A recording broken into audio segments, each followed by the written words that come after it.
Yo, what up? Jeff Sabuda here, and today I'm going to be talking about the pros and the cons of shooting with vintage lenses.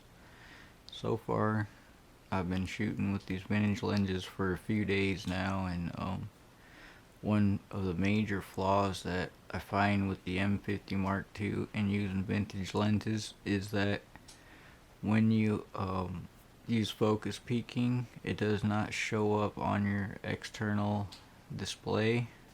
Like if you plug it in with HDMI cord and then you lose that, so it kind of sucks. And sometimes I monitor with my phone so I could see the focus and everything, and the focus peaking does not show up on the display of your phone either, so you pretty much just gotta set focus and walk back and forth until you get the focus set to your liking. And doing like a run and gun video, it's hard to learn how to focus and keep that steady. So those are the most major flaws I can think of using a vintage lens and the EOS M50 Mark II. But some of the pros, I finally get to use these vintage lenses, and it's got some good depth of field to it. I have a 80 to 200. Let me show you that lens. It's sick. Yeah, this is the 80 to 200. Pretty hyped on this lens right here. But I think there may be a little fungus in there. I'm not sure, but I can't tell if it's fungus or if it's just dirt in there. But I know that if you get some vintage lenses, there may be fungus on the inside lenses and you're gonna have to take them apart to clean them.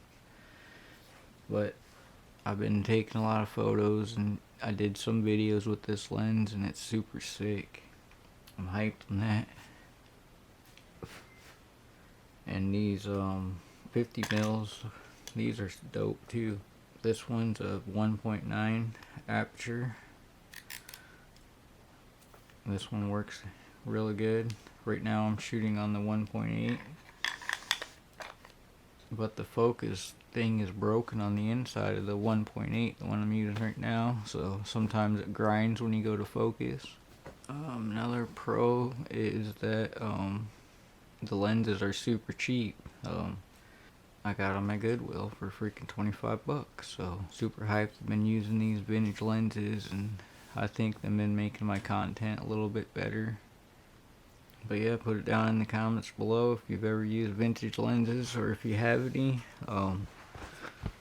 One way I can think of getting one or some is just asking your grandparents if they have any old cameras, because you can always adapt any old vintage lens to any camera now these days. So go to Goodwill, find them there. Go to any secondhand store that has cameras, pick them up.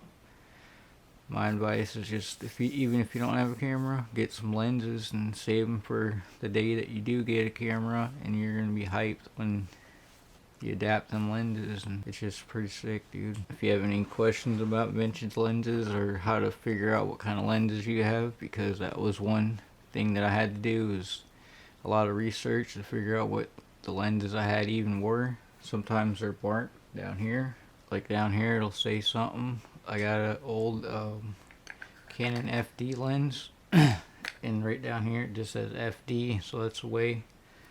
And some of the lens caps on the inside, they'll say, this one says PK, so that's how I figured out what kind of lenses these were.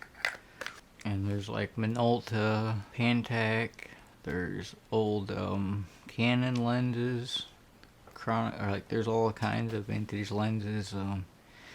Even Batman had used a vintage lens, a Helios 44.